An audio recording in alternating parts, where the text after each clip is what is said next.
সন্ধানী ভাই ওই দিন আমি ফরকানের ইয়েতে ওই আলোক আর আমাদের মিজান ভাই আছে, মিজান ভাই কিন্তু অগোছানো কথা বলে না, আমি ওনার থেকে আমি ওখানে একটা বললাম যে কোরআনে তো যে নারী পর্দার কথা কোথাও লেখা না এবং সাধারণ পোশাকের কথা লেখা নাই।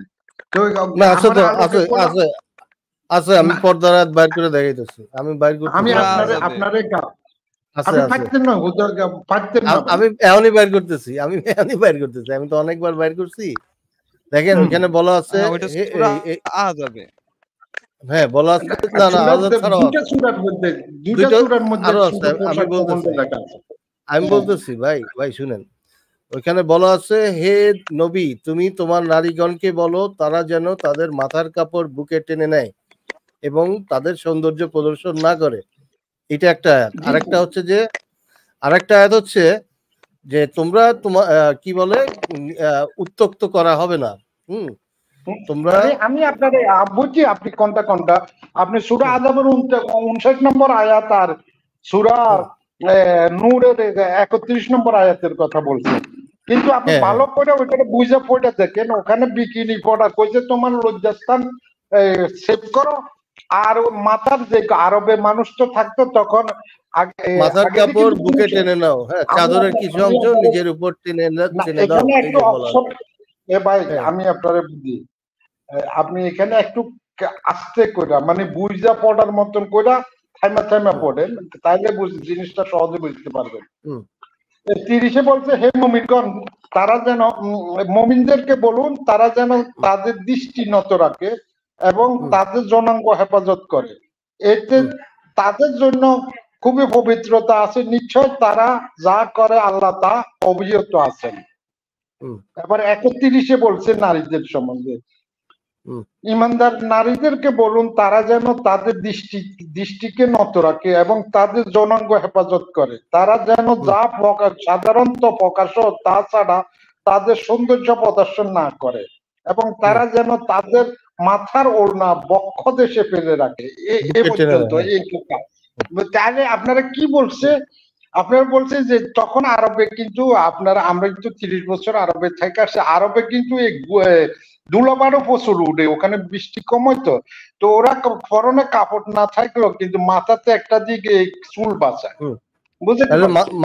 মাথা ঢাকতে বলছে এবং মাথার কাপড়টারে বলছে, মাথার ওই কাপড়টারে বলছিল যে নারীদের, পুরুষেরাই ওই কথা বলে না, যে নারীদের বুকের উপরে জনাঙ্গ হেফাজত করা মানে খালি জনিটার হেফাজত ডেকে রাখা, আর ওই বুকের উপরে যে মাথার কাপড়টা যেটা বলছে গালের উপর দিয়া বুকের উপরে রাখার জন্য।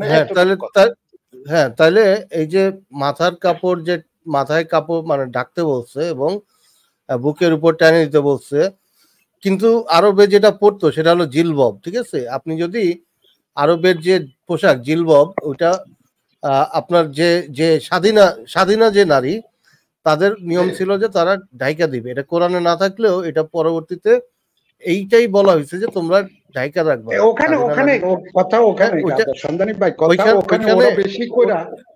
না না ওইটা তো তাফসিরেই পাবেন, ওই ইয়ের সূরার যেখানে আপনার ইয়েকে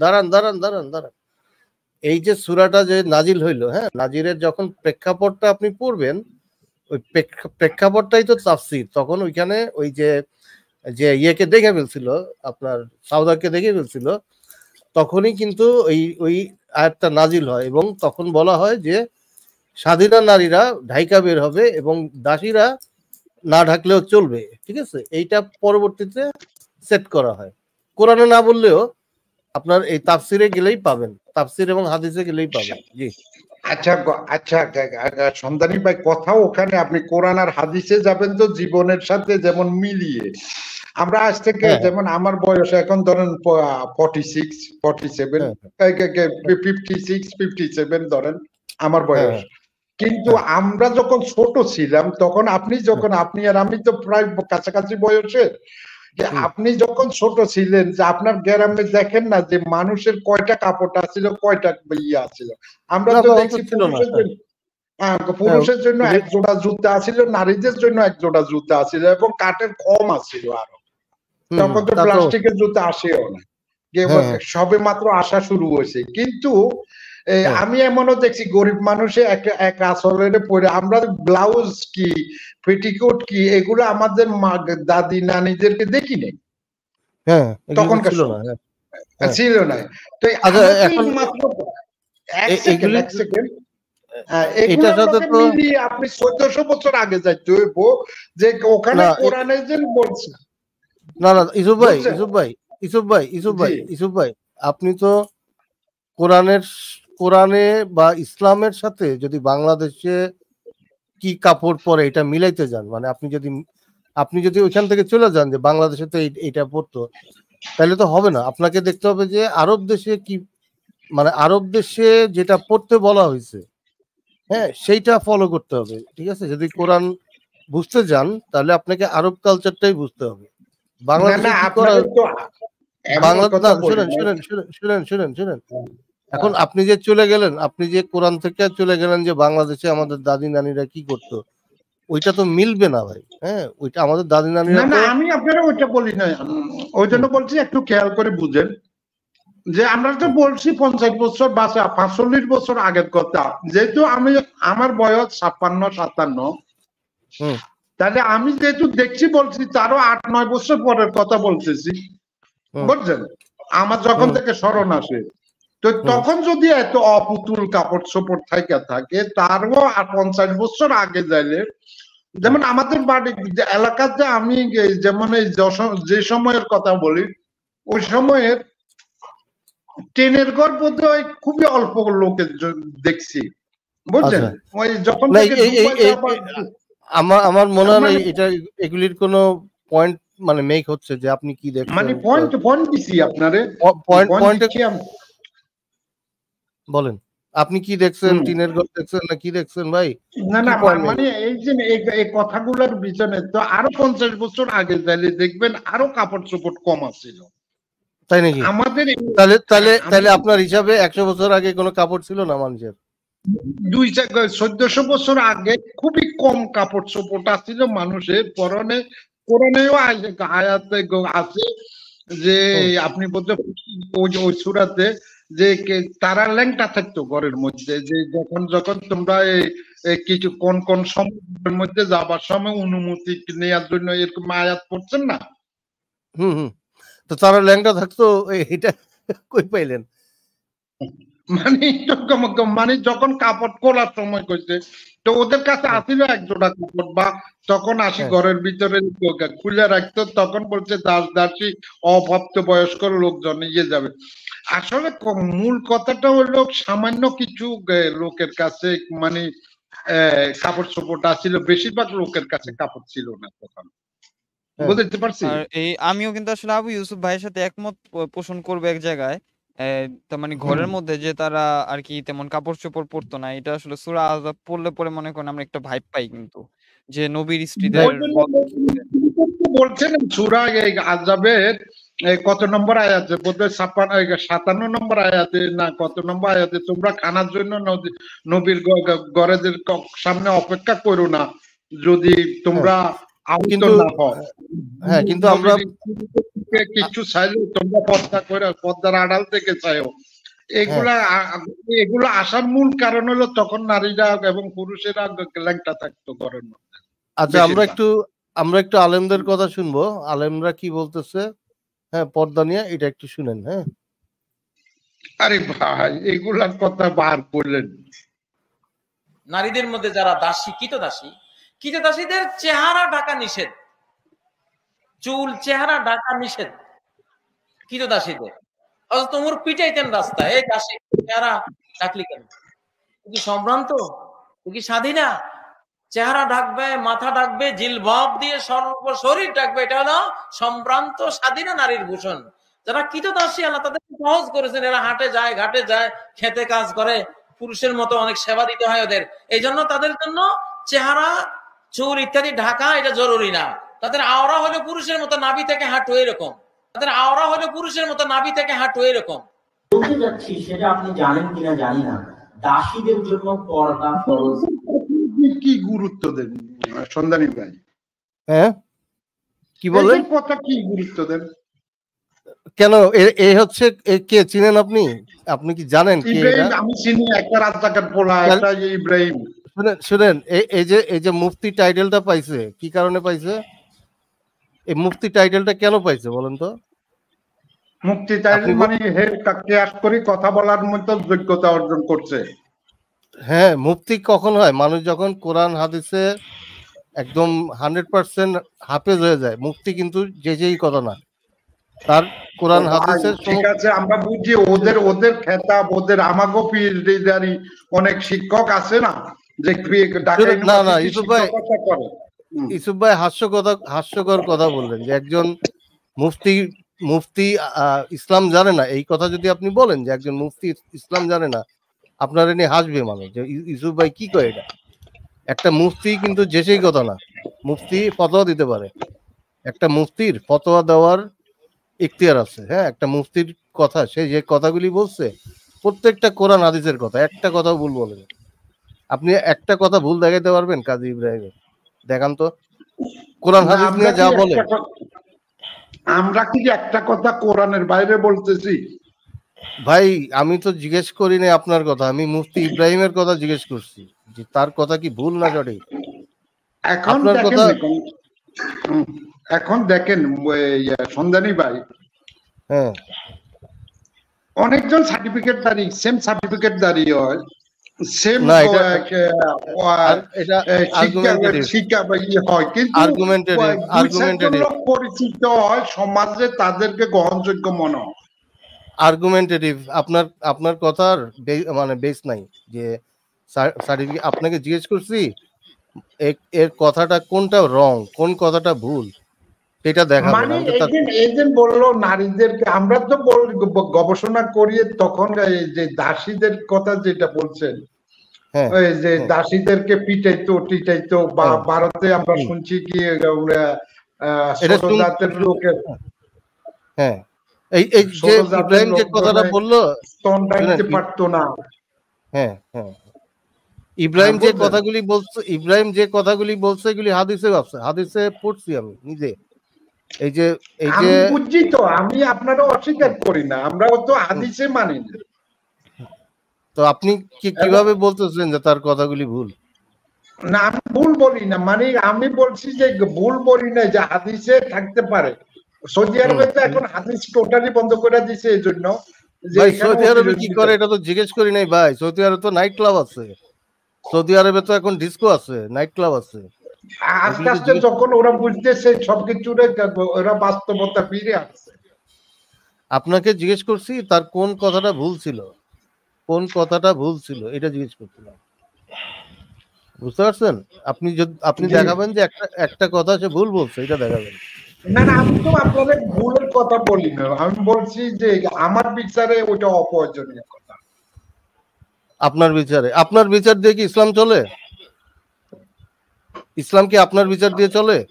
আস্তে আস্তে তো এখন চলতে হবে সন্ধানী ভাই, আস্তে আস্তে কিন্তু সংস্কার হচ্ছে তো। না ইসলাম সংস্কার করার কোনো এখতিয়ার কারো নাই, কেউ করতে পারে না। হ্যাঁ, ইসলাম চলে হচ্ছে কোরআন হাদিস ইজমা কিয়াস এবং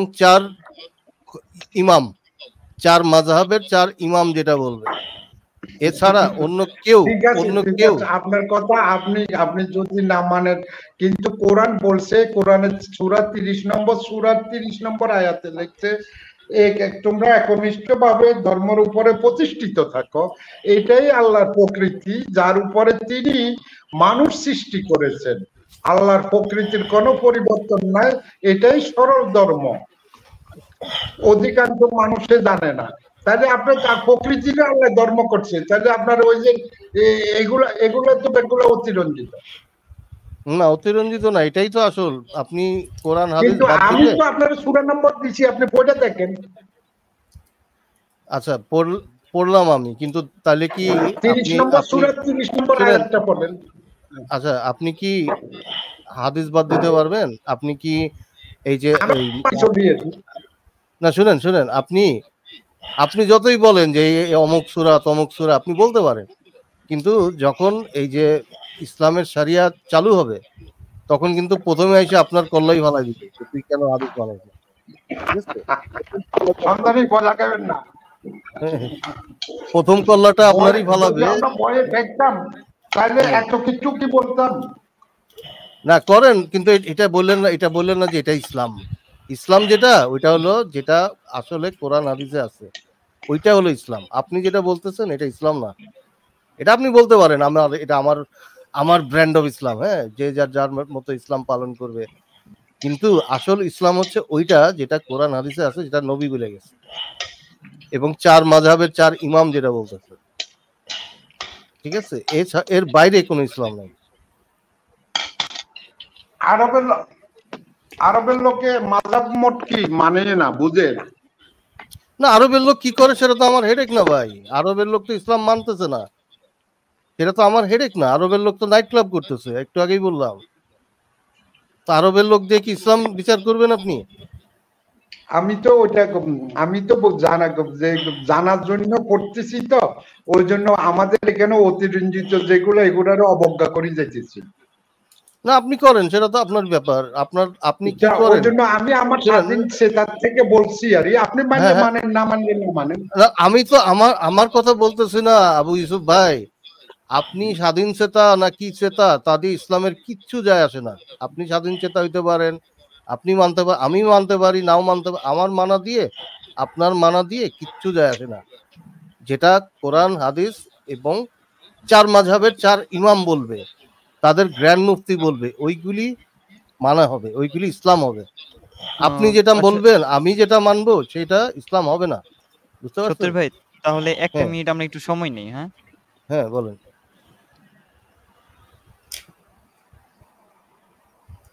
পরবর্তী প্রশ্ন হচ্ছে, হাসান হাদিস না মানলে কি কেউ কাফের হয়?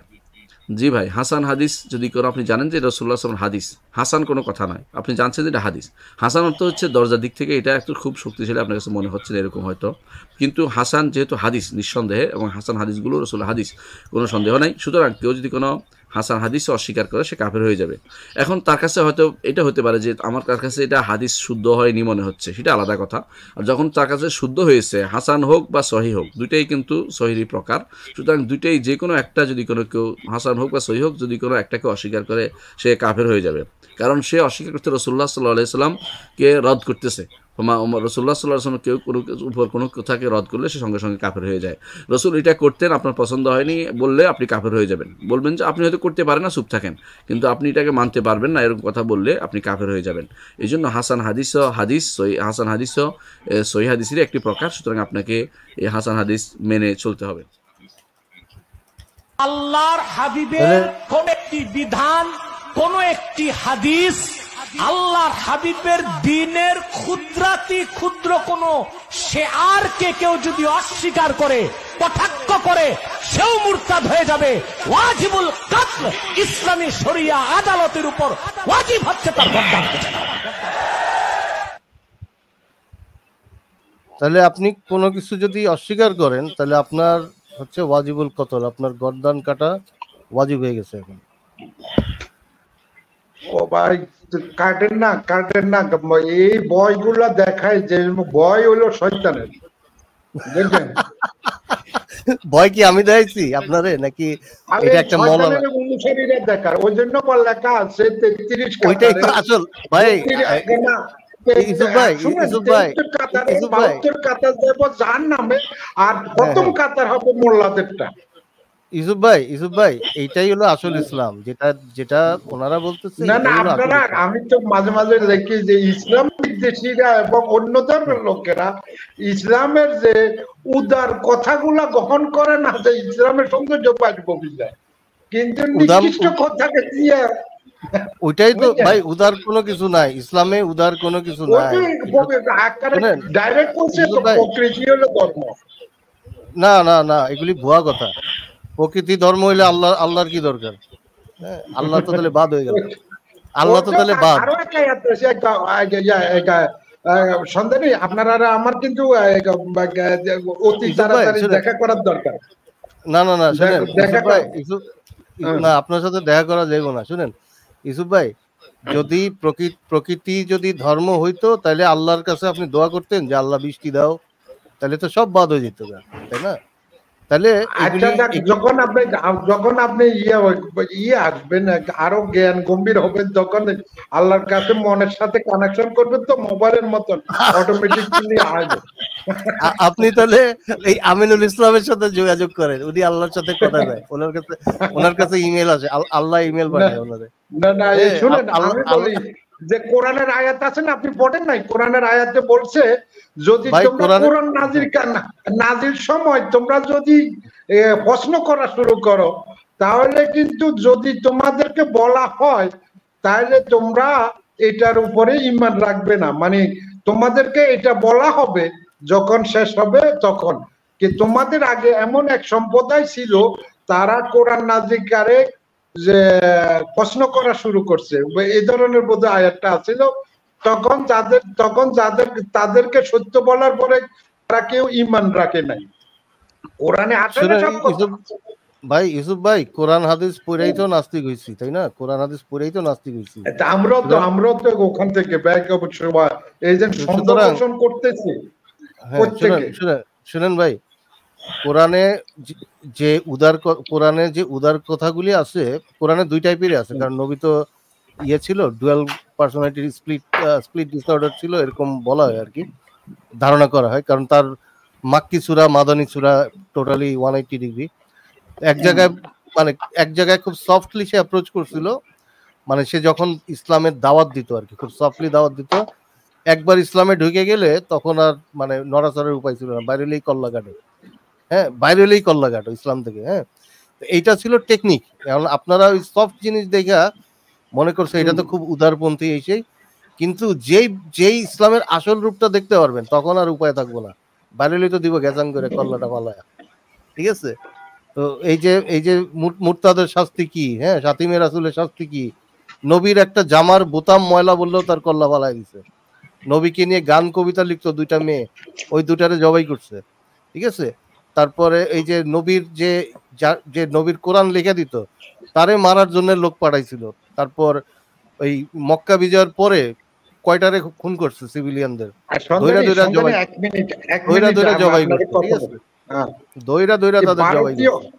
ভারতীয় অঞ্চল ছাড়া পৃথিবীর কোথাও দ্বীনি প্রতিষ্ঠান আসেনি কোথাও, মানে যেখানে শুধু দ্বীন শিক্ষা হয়। দ্বীন শিক্ষা ভারত ছাড়া আমার তো জানা নাই। এই যে আফগানিস্তান এগুলিতে আছে, আফগানিস্তান পাকিস্তান। আফগানিস্তান তো ভারতেরই অংশ, ভারতবর্ষের, বলতে পারেন। ভারতবর্ষের, আমি তো বলছি ভারতীয় অঞ্চল ছাড়া, মানে আমাদের দক্ষিণ এশিয়া ছাড়া।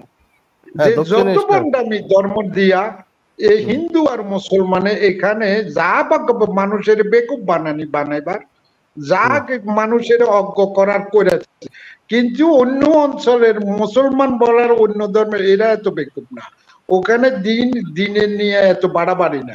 আর এটার সবগুলার আমার মনে হচ্ছে সবগুলার হেড অফিস হলো ইরান। হিন্দুদেরও দেখা যায়, হিন্দুদের যারা পণ্ডিত ইরানে, ভাই ইরানের কথা যে বললেন, ইরানে যে চুল দেখানোর জন্য পিটায় মারলো না একটা মেয়েরা, ইরানে আরো আমি ইয়েতে দেখলাম রাস্তায় পিটাইতো। ওই যে আপনার ইন্দোনেশিয়ায় আপনার হচ্ছে যে পুলিশ আছে, আপনার শারিয়া পুলিশ আছে, মেয়েদেরকে রাস্তার মধ্যে পিটাইতো বোরকা না পরার জন্য। এইটা আমি নিজের চোখে দেখা।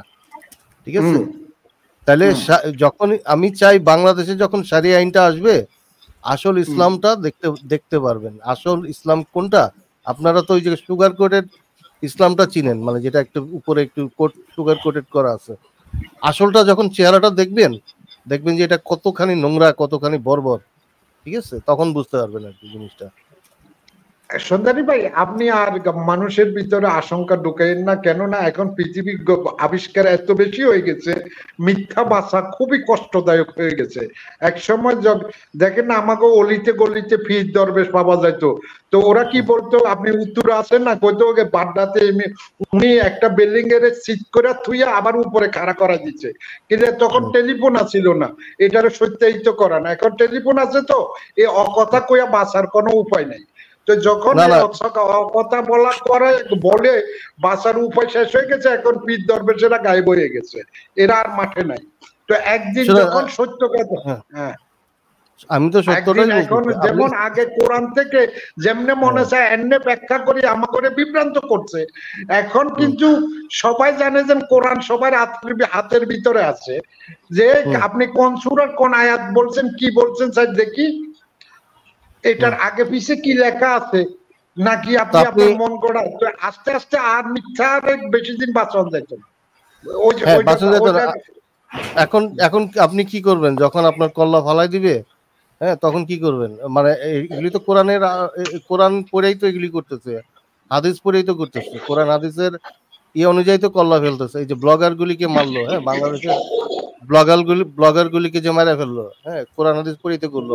এই যে হোলি আর্টিজনে যে খুন করলো, এগুলি তো কোরআন হাদিস পড়েই করছে।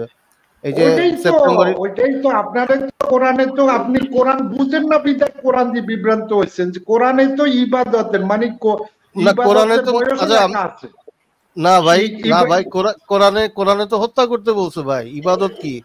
হত্যা করতেই তো বলছে কোরআনে। যে যারা আগে পিছে কেউ পড়বে, যখন একজন খুনি যখন কোরআনটা খুলবে এবং দেখবে যে আল্লাহ খুন করতে গেছে, সে কি আপনার নিয়ে যাবে একটু আগেরটা পড়ে দেন তো ভাই, আমি খুন করতে যাইতেছি, আপনি আগেরটা পড়েন তো, পিছেরটা পড়েন তো ভাই। যেটাতে খুন করতে বলছে ওইটা পড়তেছেন না কেন? আপনি কেন আগেরটা যেতেছেন? আপনি গুলশানের ঘটনাটার কথা বলছেন না, যেসব পোলাপাইনে যে জাপানি বা বিদেশিদেরকে মারছে, ওদের বয়স কিন্তু কোরআনে লেখা আছে 40 বছরের আগে ইবাদতের বয়স হয় না। এটা তো কোরআনে, আপনি কোরআনের তো ফলো করেন না। ফলো করেই তো করছে ভাই, কোরআনই তো বলছে। না, আপনারা বিভ্রান্ত করি করছে, আপনারা মূর্খ করি করছে, কিন্তু অরিজিনাল কথাগুলো আপনারা বলেন যেগুলো। দাঁড়ান ইউসুফ ভাই, আমি তাহলে বাইর করি কোরআন হাদিস রেফারেন্স দেখাই আপনাকে কোন কোন জায়গায় খুন করতে বলছে। আচ্ছা দাঁড়ান, আপনারা দেখাবো। না, আপনি আপনার মতো ব্যাখ্যা দিলে তো হবে না ভাই, আপনার মতো ব্যাখ্যা করলে তো হবে না। আমি কোরআনে জিহাদের আয়াত বাইর করতেছি, এখন কত জায়গায় খুন করতে বলছে সেইগুলি বাইর করতেছি কোরআন থেকে। হ্যাঁ, আপনি আপনার ব্যাখ্যা দিলে তো হবে না। আপনারা কে নিয়ে যাবে? কোন খুনি কি আপনারা নিয়ে যাবে যে আসেন ইউসুফ ভাই একটু ব্যাখ্যা করে দেন? হ্যাঁ, কোরআনে তো মারতে কয় নাই, হ্যাঁ, কোরআনে তো এটা করতে কয় নাই। আপনারা নিয়ে যাবে কেউ, নাকি কোরআন থেকে দেখাইবো যে আল্লাহ কইছে এটা? হ্যাঁ, আল্লাহ কইছে। আমি আবু ইউসুফ ভাইয়ের কাছে যে 40 বছরের আগে জিহাদের বয়স হয় না, এই রেফারেন্সটা একটু আমি চাচ্ছিলাম। হ্যাঁ, উনি একটু দেখান। আমি কইছি ইবাদত, জিহাদের না, ইবাদতের বয়সের কথা বলছি। আচ্ছা, ইবাদত। আচ্ছা, আপনি দেখান, আপনি রেফারেন্সটা একটু দিন। রেফারেন্সটা বের করেন। সূরা 46 এর 15 নম্বর আয়াত পড়েন। 46:15। হ্যাঁ, বাইর করেন ডেভিড রাগন। তার মধ্যে আমি দু একজনের সাথে কথা বলি। নেইমার বলেন, নেইমার। আচ্ছা, এই আপনি কত বলছেন? 46। হ্যাঁ নেইমার ভাই, আমি একটু সময় নেই। আপনি 46 বলছেন? জি, মানে ভাই 46 এ আয়াত দিতে আছে 12টা।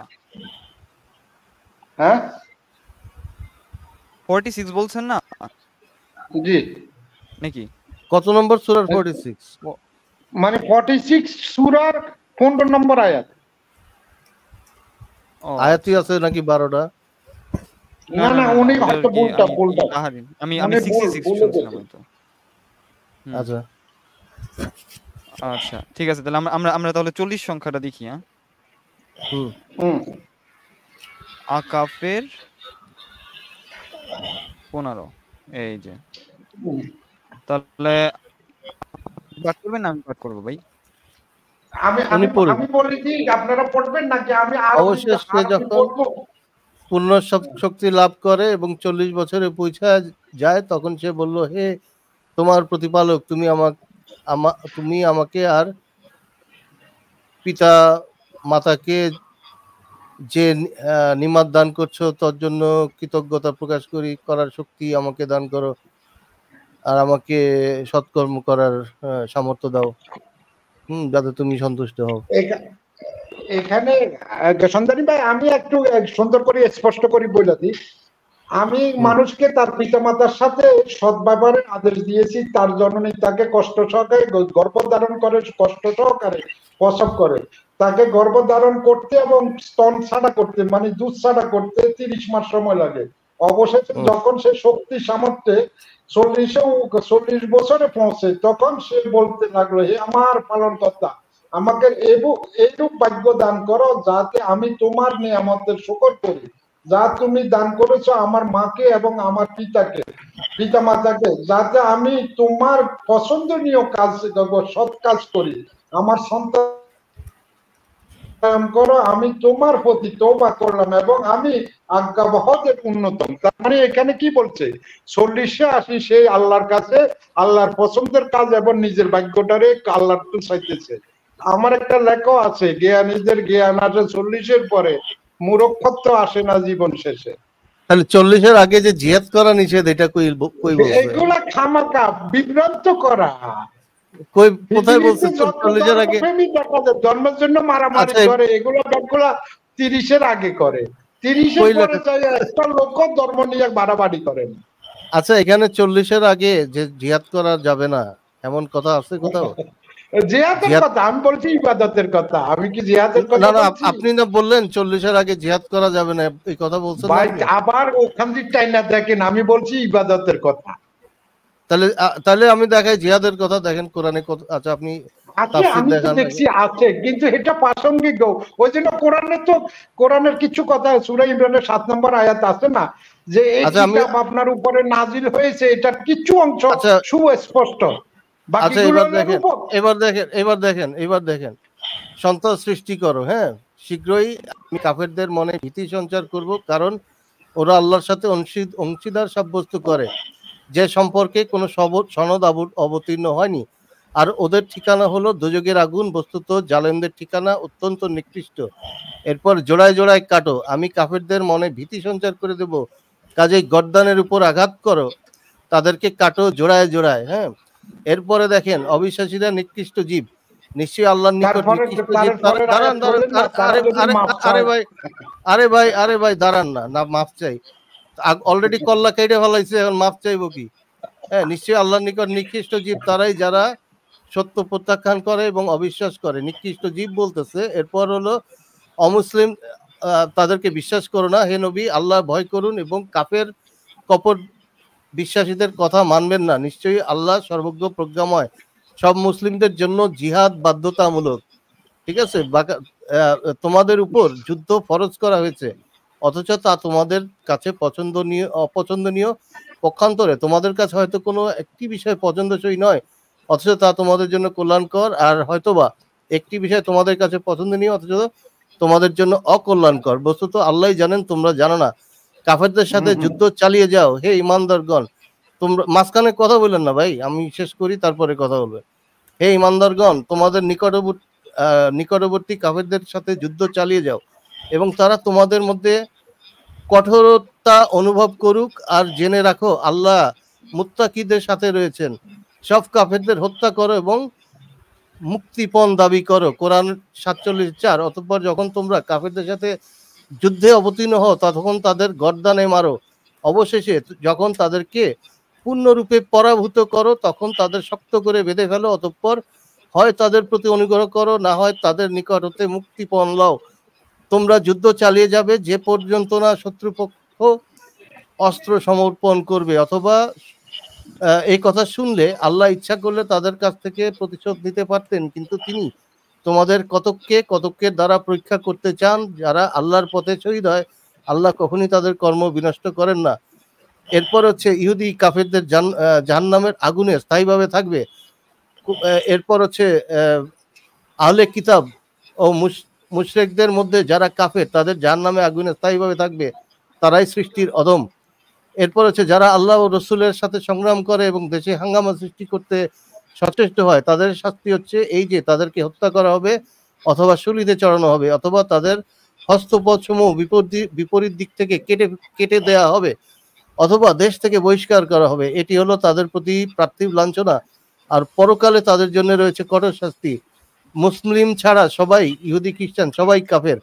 কোরআন 5 নম্বর সূরা 72। তারা কাফের যারা বলেন যে মরিয়ম তনয়ী, মসিহ আল্লাহ, অথচ মসিহ বলেন, হে নবী ইসরায়েল, বনি ইসরায়েল, তোমরা আল্লাহর ইবাদত করো, যিনি তোমাদের পালনকর্তা এবং তোমাদেরও পালনকর্তা। নিশ্চয়ই যে ব্যক্তি আল্লাহর সাথে অংশীদার স্থির করে, আল্লাহ তার জন্য জান্নাত হারাম করে দেন এবং বাসস্থান হয় জাহান্নামে। ভাই ভাই ভাই ভাই শেষ করতে দেন। কোরআন 5 নম্বর 73। নিশ্চয়ই তারা কাফের যারা বলে আল্লাহ তিনের এক, অথচ এক উপাস্য ছাড়া কোন উপাস্য নাই। যদি তারা সে উক্তি থেকে নিবৃত্ত না হয়, তবে তাদের মধ্যে যারা কুফর করে অটল থাকবে, তাদের উপর যন্ত্রণাদায়ক শাস্তি পতিত হবে। এরপরে দেখেন, আল্লাহর পথে জিহাদ করো জান ও মাল দ্বারা। কোরআন 4 নম্বর 95। গৃহে উপবিষ্ট মুসলমান যাদের কোনো সঙ্গত ওজন নেই, এবং ওই মুসলমান যারা জান ও মাল যারা আল্লাহর পথে জিহাদ করে সমান নয়। যারা জান ও মাল দ্বারা জিহাদ করে আল্লাহ পদমর্যাদা বাড়িয়ে দিয়েছেন গৃহে উপবিষ্টর তুলনায়, ওই এবং প্রত্যেকের সাথেই আল্লাহ কল্যাণের ওয়াদা করেছেন। আল্লাহ মুজাহিদদেরকে উপবিষ্টদের উপর মহান প্রতিদানে শ্রেষ্ঠ করেছেন। মুশরিকদের হত্যা করো যেখানে পাও সেখানে, অতঃপর নিষিদ্ধ মাস অতিবাহিত হলে মুশরিকদের হত্যা করো যেখানে পাও, তাদের বন্দী করো, অবরোধ করো, প্রত্যেকে ঘাঁটিতে তাদের জন্য ওত পেতে থাকো। কিন্তু যদি তারা তওবা করে, নামাজ কায়েম করে, যাকাত করে, তাদের পথ ছেড়ে দাও, নিশ্চয়ই আল্লাহ অতি ক্ষমাশীল পরম দয়ালু। বিধর্মীদের মুসলমান হতে বাধ্য করো এখন যদি তারা তওবা করে, নামাজ প্রতিষ্ঠা করে, যাকাত আদায় করে, তাহলে তারা তোমাদের দিনী ভাই। জ্ঞান বুদ্ধি সম্পন্ন লোকদের জন্য আমি স্পষ্ট করে দিয়েছি, নির্দেশ বলে দিলাম। আর যদি তারা অঙ্গীকার করার পর নিজেদের শপথগুলিকে ভঙ্গ করে এবং তোমাদের ধর্মের প্রতি দোষারোপ করে, তাদেরকে কুফরির অগ্রনায়ক বিরুদ্ধে যুদ্ধ করো। এই অবস্থায় তাদের শপথ রইল না, হয়তো তারা বিরত থাকবে। মুসলিমরা কোনো অমুসলিমদের বন্ধু হিসেবে গ্রহণ করতে পারবে না। হে মুমিনগণ, তোমরা ইহুদি খ্রিস্টানের বন্ধু অভিভাবক রূপে গ্রহণ করো না। তারা পরস্পরের বন্ধু অভিভাবক, এবং তোমাদের মধ্যে যে কেউ তাদের বন্ধু অভিভাবক গ্রহণ করবে, সে তাদের একজন হবে। নিশ্চয়ই আল্লাহ অন্যায়কারীকে সুপথে পরিচালিত করেন না। তাহলে এখানে কতগুলি, এরপরেও দেখেন, তোমরা জেনে রাখো তরবারির ছায়ার নিচে জান্নাত। এই হলো ইসলাম, তরবারির ছায়ার নিচে জান্নাত। তাইলে কত শান্তি ইসলামে, দেখতে পাচ্ছেন? আর ওই উনি যে 40 বছরের কথা বলছেন, আমি 40 বছরের আর কি তাফসীরটা দেখেন, দেখেন এই যে এখান থেকে আর কি 40 বছরের হিসাব শুরু হয়েছে। মহান আল্লাহ বলেন, ক্রমেই সে পূর্ণ শক্তিপ্রাপ্ত হয় এবং 40 বছরে উপনীত হয়, অর্থাৎ সে শক্তিশালী হয়। যৌবন বয়সে পৌঁছে পুরুষদের গণনাভুক্ত হয়, জ্ঞান পূর্ণ হয়, বোধ শক্তি পূর্ণতায় পৌঁছে এবং সহিষ্ণুতা লাভ করে। এটা বলা হয়ে থাকে যে 40 বছরে মানুষের যে অবস্থা হয়, বাকি জীবন তার প্রায় ওই অবস্থায় থাকে। হযরত মাসরুক কে জিজ্ঞেস করা হলো, মানুষ কখন তার গুনাহের জন্য পাকড়াও করা হয়? উত্তরে তিনি বললেন, যখন তোমার বয়স 40 বছর হবে, তখন তুমি নিজের মুক্তির জন্য প্রস্তুতি গ্রহণ করবে। হযরত উসমান হতে বর্ণিত আছে যে নবী বলেছেন, বান্দার বয়স যখন 40 বছরে পৌঁছে, তখন আল্লাহ তার হিসাব হালকা করে দেন। যখন তার বয়স 60 বছর হয়, তখন আকাশবাসীরা তাকে ভালোবাসতে থাকেন। আর বয়স যখন 80 বছরে পৌঁছে, তখন আল্লাহ তাআলা পুণ্যগুলো ঠিক রাখেন এবং পাপগুলো মিটিয়ে দেন। যখন তার বয়স 90 বছর হয়, তখন আল্লাহ তাআলা তার পূর্বে ও পরের সমস্ত গুনাহ মাফ করে দেন এবং তাকে তার পরিবার পরিজনদের জন্য সাফায়াতকারী বানিয়ে দেন এবং আকাশে লিখে দেন যে সে আল্লাহর জমিনে। তো আপনি আপনার কথা বলতে হবে না ভাই, আমরা তো কোরআন গবেষণা করি। বেসিক্যালি যে জিনিস লেখা এটার উপর কোরআন গবেষণা করেন, আমাদের কথা আমরা তো জীবন গবেষণা করি। আপনার কথা শুনতে তো বসি না এখানে ভাই, আমরা কোরআন হাদিস পড়তে আসছি। ও আচ্ছা, তাহলে পড়েন। আপনার মন গড়া কথার কোনো দাম নাই, মূল্য নাই। না না, আমার মন গড়া না, আমি তো ওখান থেকে বলি যে কোরআনের এখানে দেখেন আবু ইউসুফ ভাই, আপনি যে রেফারেন্সটা দিয়েছেন, আপনি যে বলতেছি কি, আপনি যে রেফারেন্সটা দিয়েছেন ওইটা কিন্তু এই যে আমি আরো ইন ডিটেইলসে বের করলাম, তাফসীরগুলো আমি ঘাটলাম। তো এইখানে আসলে এরকম কোনো একটা জায়গায়ও লেখা নাই যে 40 বছরে থেকে ইবাদত শুরু করবে, এরকম কিছু। জিহাদ বাদ দিলাম, বা 40 বছর থেকে ইবাদত শুরু করবে, এরকম কোনো জায়গায় কোনো কিছু লেখা নাই। মানে ওরা তো আপনারা বলছেন না, তো ওরা যদি সত্য কথা বলার পরে ওদের ব্যবসা চলে না, ওরা তো ব্যবসা করার জন্য আপনারা সব কিছু বলবে। কিন্তু আপনি তো আচ্ছা, আপনারা তো বলছেন আমি কোন তাফসীরটা দেখাইছি এটা একটু দেখবেন। জি দেখান। দেখেন আমি তাফসীর ইবনে কাসিরটা দেখাইছি। এখন আপনি আরে কি ভাই, বলবেন যে ইবনে কাসির তার ধর্ম ব্যবসার জন্য তাফসীর লিখছে? ইবনে কাসির কে? আপনি কি মুসলমান ভাই? আমার মাথায় ঠাডা আপনি পড়ে কি ভাই। মুসলমান? আমার মাথায় ঠাডা না, পড়ে। আমার মনে হয় ইবনে কাসির ফাইজলামি কি করতেছেন। আরবি? না, আপনি কি আরবি ফাইজলামি করতেছেন নাকি? নাকি? ইউসুফ ভাই, ইবনে কাসির আমি বলবো আবু ইউসুফ কে? না, সুন্দরী, আবু ইবনে ইউসুফ কে? কাসির কি বাঙালি না আরবি? আবু ইউসুফ কে? এটা কে ভাই? আবু ইউসুফটা কে? আমি বাঙালি। আপনি বাঙালি, আপনার কথা কেন শুনবো? না, আমি বাঙালি। আমি আপনি যেহেতু আপনার কথা বাঙালি, আমার একটা ভাই তাহলে ভাই আমি একটা ইংরেজির ব্যাকরণ একটা করতে হয়েছে। আরো এক করতে হলো, আপনি একজন বাঙালি আর ইবনে কাসির একজন প্রসিদ্ধ তাফসীরকারক, নামকরা তাফসীরকারক। আপনি বাঙালি, আপনার বাংলাদেশের কালকে সন্ধানী আপনার হাসি ঠাট্টা এগুলো নিয়ে এক জায়গায় কথা বলছে। আমি বলছি আর আমি বললাম না, সন্ধানী তো আমাদের লোকে ভাই আমার নিয়ে কে কি বলছে শুনেন ইউসুফ ভাই এইগুলি পিটপিসের কথা আমার সামনে বলবেন না প্লিজ। কে আমার নামে কি, যখন মানুষ পিছনে কথা বলে কেন বলে জানেন? কারণ তারা আমার পিছনে, আমার সামনে থাকলে তো সামনেই বলবে। ঠিক আছে, একটা মানুষের তো সব জায়গাতে বিচার বিশ্লেষণ হয়তো। এখন আমি বলছি যে এখানে না ইউসুফ ভাই আমার পয়েন্টটা কি বুঝতে পারছেন? কারো ইকো হচ্ছে ভাই, মিউট করেন। কারো ইকো হচ্ছে, মিউট করেন। দেখেন আমার পয়েন্টটা হচ্ছে ইকো হচ্ছে, কারো মিউট করেন, সবাই মিউট করেন। দেখেন আমরা ইবনে কাসির দেখাচ্ছি। হ্যাঁ, ইবনে কাসির হচ্ছে আওয়াজ মনে হয় আপনার ওখান থেকে আসো। হ্যাঁ আচ্ছা সত্তর ভাই আপনার ইকো হচ্ছে একটু। আচ্ছা হচ্ছে হয়তো আমি যেটা বলতেছি, হ্যাঁ এখান থেকে ইকো হচ্ছে, কারণ আমি ইয়ে করে নেই কই থেকে আসতেছে বুঝতেছি না কেন ইকো হচ্ছে। যাই হোক, এনিহাউ আচ্ছা এখান থেকে ইকো যদি আসে আমি দেখি সাউন্ড কমানো যায় নাকি। আচ্ছা এক সেকেন্ড, আমি যেটা বলতেছি, হ্যাঁ আমার পয়েন্ট যেটা সেটা হচ্ছে যে ইবনে কাসির হলো একটা প্রসিদ্ধ তাফসীর করে, হ্যাঁ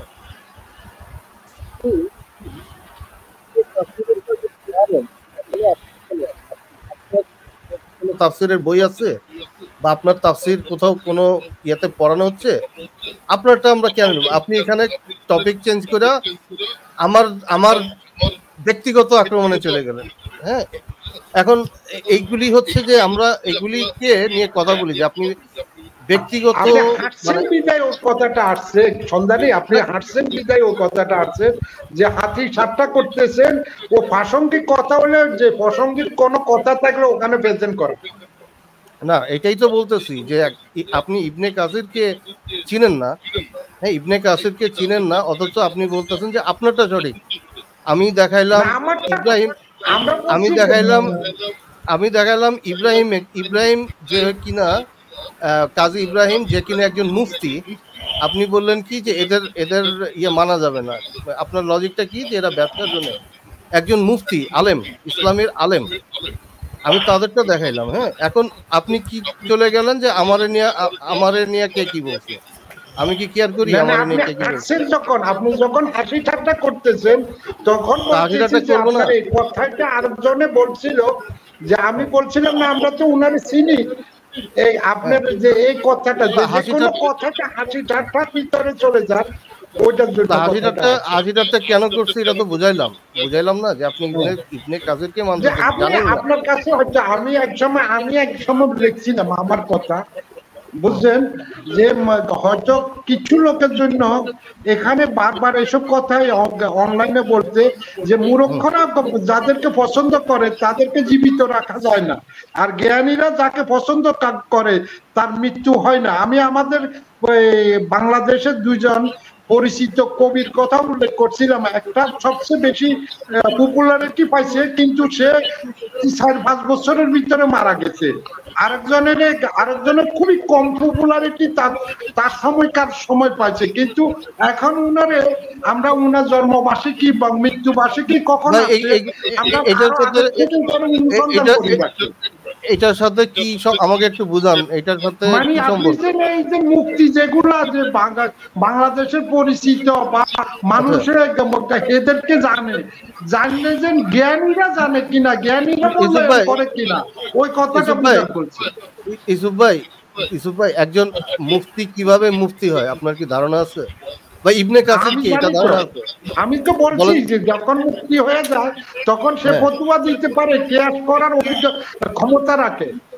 হ্যাঁ, তাহলে সেই মুফতিরটা গ্রহণযোগ্য। আপনি যদি মনে করেন যে আপনি ট্রিটমেন্ট করাবেন, হ্যাঁ, আপনি একটা আপনার অসুখ হয়েছে, ট্রিটমেন্ট করাবেন, এখন কি আপনি ওই একটা ডাক্তার যার কিনা ডিগ্রি আছে, পিএইচডি করা বা যে কোনো ওই মেডিকেল ডিগ্রিগুলি আছে, তার কাছে যাবেন, নাকি আপনি কদম আলী ডাক্তারের কাছে যাবেন যার কোনো ডিগ্রি নেই? আচ্ছা, এখন এক সময় তো সন্ধানী, এক সময় আমাদের বাংলা ভাষায় যখন কোরআনটা আসে নাই বা ইসলামী যে ইতিহাসটা আসে নাই, যখন আমরা এটার থেকে দূরে আসছিলাম, তখন মনে করতাম যে সন্ধানী যে কথাগুলো, যেহেতু সে ওখানের উপরে অভিজ্ঞতা অর্জন করছে, লেখাপড়া করছে, এখন আমি নিজের চোখে দেখতেছি, তো এখন সন্ধানীর কথা মিলাইয়া দেখি যে সন্ধানী অ্যাকুরেট বলেন না, তখন আমার প্রশ্নটা থাকে যে মুক্তি খেতাব পাইলো, সে মানুষের আইডিয়া দিবার ক্ষমতা রাখে না।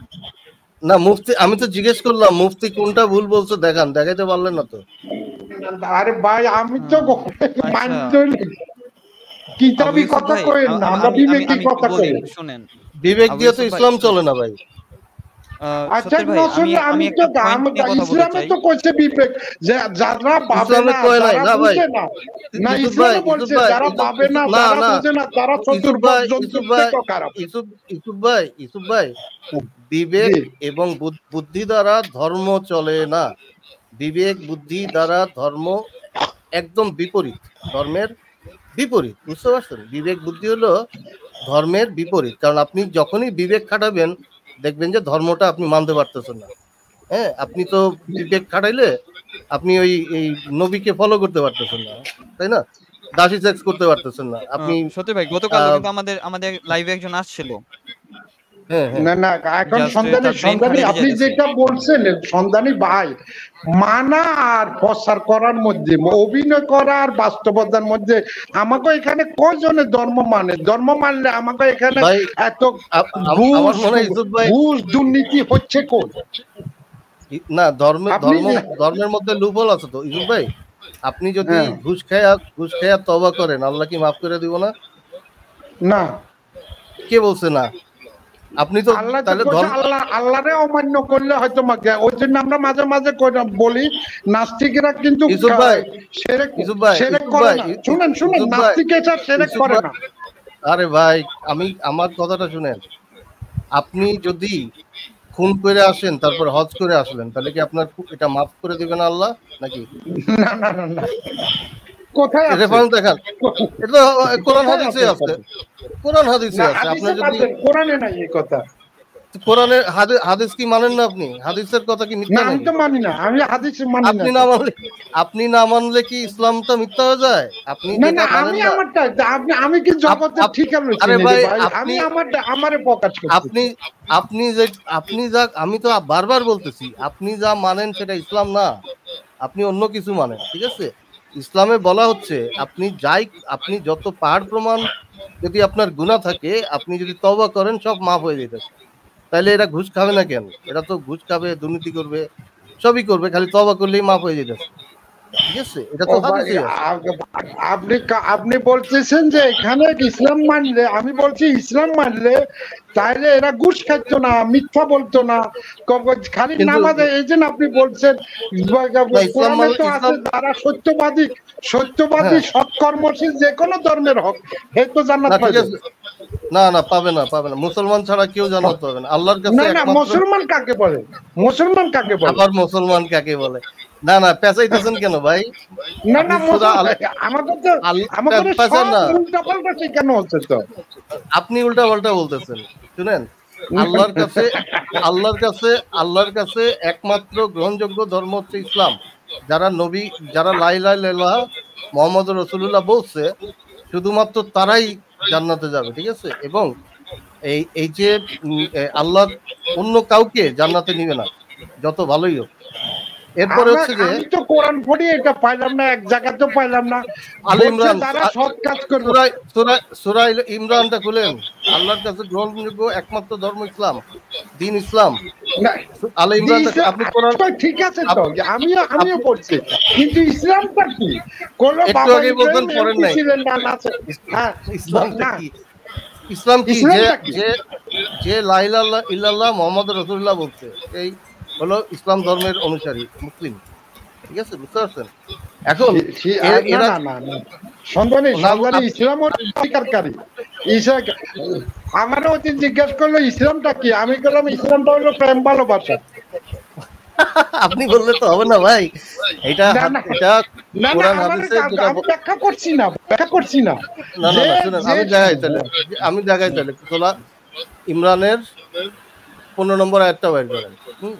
না না যেহেতু আমি বলছি, আপনি তো, আপনার তো উচিত যে আপনি ব্যাখ্যা দেন কেন বলছেন।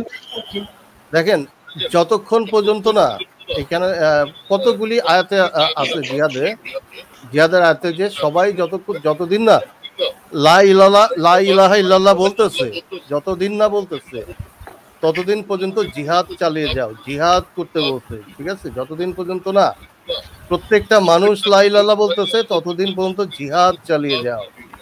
আপনি খালি আপনার সুবিধা যেটা আছে ওইটা নেন, কিন্তু আমার সুবিধা কেন হবে ভাই? না না, আপনার সুবিধা বা আমার সুবিধা নিয়ে কথা হচ্ছে না। আমি যেটা সত্য, না ওখানে কোরআনে তো বলছে সব খবরের একটা নির্দিষ্ট সময় আছে। ইউসুফ ভাই আপনি যেটা করতেছেন এটাকে বলে চেরি পিকিং ফ্যালাসি, ঠিক আছে? আপনি সুবিধা মতো নিচ্ছেন, আমি দেখাচ্ছি যেটা আছে আসলে, হ্যাঁ? আর আপনি হচ্ছে যে চেরি পিক করতেছেন যে এটা আছে, কিন্তু যেটা এটার উল্টাটা আছে ওটা আপনি নিচ্ছেন না, ঠিক আছে? ওইটাও তো আছে। সমাজ সুন্দর করার চাইতেছে, আমাদেরকে যেভাবে উল্টা পাল্টা বুঝিয়ে বিভ্রান্ত করছে, আমরা ওখান থেকে বুঝিয়ে ওদেরকে সিধা করবো। মানে আপনি চেরি পিক করতে পারবেন না তো, কারণ আপনি যখন এই ভালো ভালো জিনিস মানবেন, এর সাথে আপনাকে ওইটাও মানতে হবে যেখানে কোপাই দেবো, ঠিক আছে? ওইটা বাদ দিলে তো পারবেন না, কারণ আপনি ভালো শুনেন ইউসুফ ভাই, আপনি যে ভালো ইউসুফ ভাই এই জন্যই তো ভাই ব্যাকে দিতে বাধ্য হইলাম। যখন আপনি ভালো ভালো জিনিস দিয়ে আকৃষ্ট করে মানুষকে আনবেন, তখন আপনাকে এই খারাপগুলিও দেখাইতে হবে যে এগুলিও আছে, কারণ এগুলিও তারা মানবে। আর ভালো জিনিস যদি যুক্তি দিয়ে আপনি দেখান, যুক্তি দিয়ে দেখালে তো এটা আল্লাহ বলছে না কে বলছে ডাজন্ট ম্যাটার, তাই না? ভালো তো আপনি যুক্তি দিয়েই বলতে পারেন যে এটা ভালো, কিন্তু যখন আপনি বলবেন যে এই জিনিসটা আল্লাহই বলছে, তখন আপনি কি করবেন? এই যে এই খারাপ জিনিসগুলো মানতে বাধ্য হবে, বুঝতে পারছেন? আপনি সন্ধানী, আপনি কবে থেকে ধর্ম শত্রু হলেন? আপনি তো হলেন মুক্ত মনা ভাই। আমি কি, সেটা তো আমার ব্যাপার। বেবি ড্রাগন ভাই একটু বুঝে বলেন। আমরা বারবার করি, নাস্তিকেরা কিন্তু শিরক গুনাহ করে না, কেননা এরা আল্লাহর সাথে অন্য কারণে কিন্তু তুলনা করে না। এরা তো কারণে শিরক গুনাহ তো করে মোল্লারা। আচ্ছা, এই আবু ইউসুফ ভাই, আমি একটা পয়েন্ট আপনার সাথে আর কি ডিসকাস করতে যাচ্ছিলাম। ওইটা হচ্ছে, করেন আপনি যদি একটু মিউট করতেন, আপনার ওখান থেকে ইকো হচ্ছিল তো। না, আমার এখান থেকে কোনো আওয়াজ হয় না, কি জানো। তো যাই হোক, ওই আপনি যখন আর কি যে বলছিলেন যে কি জানো এটা, যে সত্যের সন্ধানীকে নিয়ে আলোচনা করে, সত্যের সন্ধানীকে নিয়ে হাসাহাসি করে, ভাই এটা তো যেমন তেমন। না আমি বলি না রে ভাই, আপনারা কথা বাংলারে খালি ঘুরে পালান। তখন বলছি ইবাদতের কথা, আপনি বলছেন জিহাদের কথা। আমি বলছি উনি যে হাসাহাসি করে, হ্যাঁ ওখানে পয়েন্ট আউট করছে। ওখানে পয়েন্ট আউট করছে যে কোনো কথায় যে সত্য সন্ধানী এটা মানে হালকা ভাবে ওরা হাসি ঠাট্টা করে। আমি বলি না যে ওরা সত্য সন্ধানীরা নিয়ে হাসাহাসি করতেছে। আপনি যখন বলবেন যে ইবনে কাসির কে আপনি চিনেন না, তখন তো ভাই I couldn't help it, sorry. আমি আপনারা বলছি আমি একটা কথা বলি, আবু ইউসুফ ভাই একটু শুনেন। আপনার লাইনের লোক কি একজন আছে কুয়েত ভাইরে, আশা করি আপনি চিনেন, ওই যে কুয়েত কেডব্লিউ। হ্যাঁ, তো উনি কিন্তু আমাকে নবী ঘোষণা করে গেছেন। হ্যাঁ, উনি কিন্তু আমাকে নবী ঘোষণা করে গেছেন, এটা জানেন তো? এটা আমি কোরআন পাঠ করি যে, এর জন্য আমাকে নবী ঘোষণা করে গেছেন। কিন্তু কোরআনে আছে তো এই ধরনের আয়াত। ও আচ্ছা আচ্ছা, আপনি আর কুয়েত ভাই একই লাইনের লোক নাকি? না, একই লাইনের না, মানে আমি একই লাইনের। আপনি তো যখন আপনারা সত্য বলি, কোরআনে বলছে যে আমি মানুষের মধ্যে যাদেরকে পছন্দ করেছি তাদেরকে কিতাব দিয়েছি। তারা কেউ ছিল আল্লাহর, তারা কেউ ছিল নিজের প্রতি অত্যাচারী, কেউ ছিল মধ্যম পন্থা অবলম্বনকারী, কেউ ছিল সৎ পথে চালিতকারী। তার মানে মানুষের মধ্যে খালি মোহাম্মদের কোরআন দিতে কিতাব দিতে এটা না। আপনি কোরআনের বুঝার জন্য পড়েন, দেখবেন অনেক পয়েন্ট আছে। এবং আরো এবং এটার মধ্যে বলছে সূরা 23 নম্বর সূরার 51 নম্বর আয়াতটা পড়ি দেখেন, ইয়া আইয়ুহাল রাসূলগণ, মানে রসুল কি মুহাম্মদ একলা ছিল না, অনেক রসুল আছিল। তার মানে তাহলে আপনার ওই হিসাব অনুযায়ী তো সূরা আহজাবের কত 40 নম্বর আয়াত মিথ্যা তাহলে নাকি?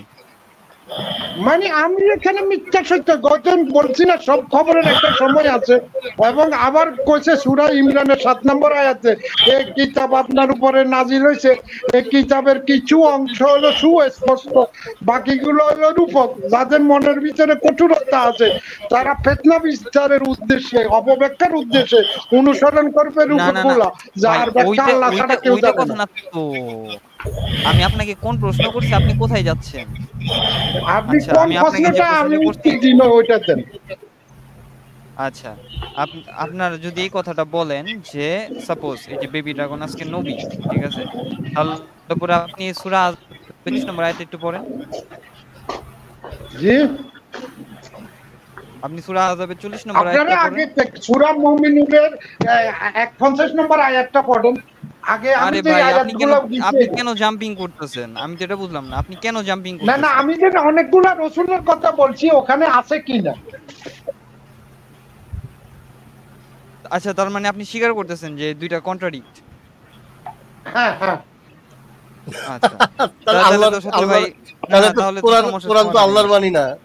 হ্যাঁ, কোরআন তো আল্লাহর বাণী না। এটা তো কোরআনে আছে। কোরআনে কইছে যত সম্ভব 69 নম্বর সূরা 40 নম্বর আয়াতে এবং 42 নম্বর সূরার 19 নম্বর আয়াতে এটা মুহাম্মদের বাণী।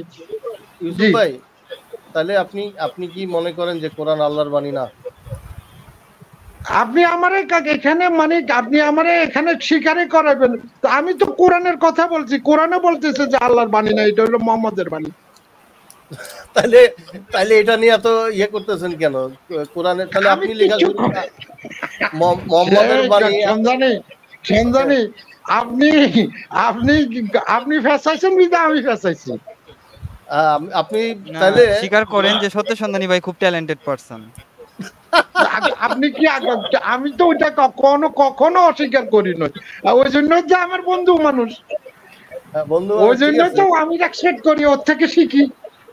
তাহলে আপনি যে ভালো ভালো জিনিস দেখার লাভ কি? কোরআনের মধ্যে তো আমি খারাপটাই দেখাবো। আপনি আমার কথাটাই বুঝেন না, হারে সন্ধানী, যে আমরা কই আমাদের সমাজটারে, আমাদের দেশটারে যারা কোরআন দিয়া কঠিন করছে, আমরা কোরআন দিয়া এটারে সহজ করবো। এই দায়িত্ব কি কোরআনটা কেন, মানে একটা অন্ধবিশ্বাসকে কেন লালন করতে হবে? আমি সেটাই বললাম। তাহলে আপনি কেমনে ওদের লোকে মোকাবিলা করবেন এই যে বিশাল জনগোষ্ঠীর সাথে? অনেস্টলি করতে হবে, অনেস্টির সাথে। দেখেন, আপনি আপনি সুগারকোট করাকে অনেস্টি বলে না। যেটা আসলেই আছে ওটা আপনাকে দেখাইতে হবে। আপনি সুগারকোট করাকে বা মিথ্যা মানে সত্যকে গোপন করাকে অনেস্টি বলে না ভাই। সত্য গোপন করা মানে অনেস্টি নয়, আপনাকে সত্য আসলটা গোপন দেখাইতে করা হবে। কোনটা? ওরা যে নামাজের এত গুরুত্ব দিছে, ওদের চাকরি হবে ওই বিদায়, ওরা সত্যতারে এত গুরুত্ব দেয় নাই কেন? কোরআনে তো 2600 বার, কেউ বলে 2600 বার আছে সততার কথা, কিন্তু ওই কথাগুলো ওরা প্রচার করে নয় কেন? সততার ওরা কথা তো 82 আছে। বার খালি নামাজের কথা কইছে। হ্যাঁ, এখন দেখেন এই আল্লাহর ভয় দেখে এত মানুষকে ভালো করা যায় না। যদি ভালো করা যাইতো তাহলে বাংলাদেশে কোনো অপরাধ থাকতো না। যদি আল্লাহর ভয় মানুষ ভালো হইতো, এইটাই তো, এটা ঠিক বল। কিন্তু আল্লাহর ভয় দিয়া তো ভালো করা যাইতেছে না ভাই।